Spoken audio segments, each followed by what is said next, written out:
किस्मत का हो खेल। हम जिंदा हैं, हम बच गए। হ্যালো বন্ধুরা, কি অবস্থা, কেমন আছেন সবাই? তো যাই হোক, কিছুদিন আগে মুক্তি পেয়েছে American musical drama film মুফাসা the lion king. যখন 2019 সালে দ্য লায়ন কিং এই সিনেমাটি থিয়েটারে এসেছিল, তখন অ্যানিমেটেড সিনেমার হিস্ট্রিতে highest grossing of all time 1.6 billion box office collection করেছিল। আর এখন তো মুফাসা দ্য লায়ন কিং হিন্দিতে চলে এসেছে। তো চলুন দেখা যাক কেমন হয়েছে এই সিনেমাটি।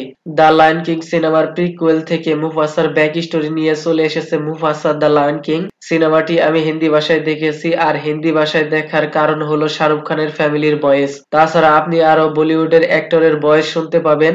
এইখানে মুফাসার ভয়েস দিয়েছে শাহরুখ খান, তারপরে ইয়ং ছোটওয়ালা মুফাসার ভয়েস দিয়েছে তার ছোট ছেলে, পুম্বার ভয়েস দিয়েছে সঞ্জয় মিশ্রা, আর টিমনের ভয়েস দিয়েছে শরিয়াস তালপাডে। প্রত্যেকের ক্যারেক্টারের সাথে প্রত্যেকের ভয়েস একদম পারফেক্ট ম্যাচিং হয়েছে। আর আপনি যদি দ্য লায়ন কিং এই সিনেমাটি দেখে থাকেন, তাহলে মুফাসা দ্য লায়ন কিং এই সিনেমাটির স্টোরি কনসেপ্ট বুঝতে আপনার অনেক সুবিধা হবে, যেহেতু এই সিনেমাটির প্রত্যেক ক্যারেক্টারের ব্যাক স্টোরি রয়েছে। আর এই সিনেমাটির স্টোরি টেলিং বাই রাফিকি।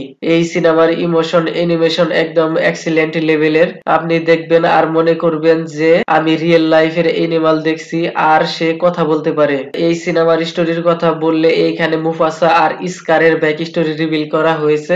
একজন সাচ্চা রাজার তেজ, দাহার গ্রাণ শক্তি, বুদ্ধিমত্তা, এই সব কিছু প্রেজেন্টেশন করা হয়েছে। ইস্কার প্রথমে টাকা ছিল, কি জন্য সে টাকা থেকে ইস্কার হলো, আবার মুফাসা আর ইস্কার কিভাবে দুইজন ভাই হলো, তাদের উম্র বাড়তে বাড়তে দুজনের মাঝে কিভাবে শত্রুতা জন্ম নিল, এই সব কিছু আপনি শুরু থেকেই দেখতে পাবেন। লেকিন এই সব কিছু প্রেজেন্টেশন করতে সিনেমায় 4-5টা গান ব্যবহার করা হয়েছে।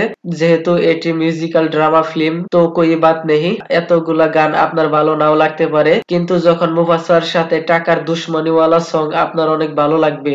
যেভাবে এই সিনেমার স্ক্রিন প্লে করা হয়েছে, আপনি প্রত্যেকের সাথে ইমোশনালি কানেক্টেড হয়ে যাবেন। তা মুফাসা হোক, কিভাবে সে ছোটবেলায় হারিয়ে গেল, তারপরে টাকা হোক, টাকার মা হোক, টাকার বাবা হোক, তারপরে ভিলেন হোয়াইট টাইগার কিরোস, এরপর পুম্বা আর টিমন, তাদের নটাঙ্কি কমেডি ডায়লগ ডেলিভারি একদম সেই লেগেছে। প্রায় 2 ঘন্টার এই সিনেমাটি প্রত্যেকটা সিন আপনি ফিল করতে পারবেন। তো যাই হোক, মুফাসা the lion king animation oriented cinema, একদম ফুল ফ্যামিলি এন্টারটেইনমেন্ট সিনেমা। না দেখে থাকলে দেখে নিন, আর দেখে থাকলে কমেন্টে জানাবেন কেমন লেগেছে। যাই হোক, ভিডিওটি কেমন লেগেছে আপনার। ধন্যবাদ, দেখা হবে পরের ভিডিওতে।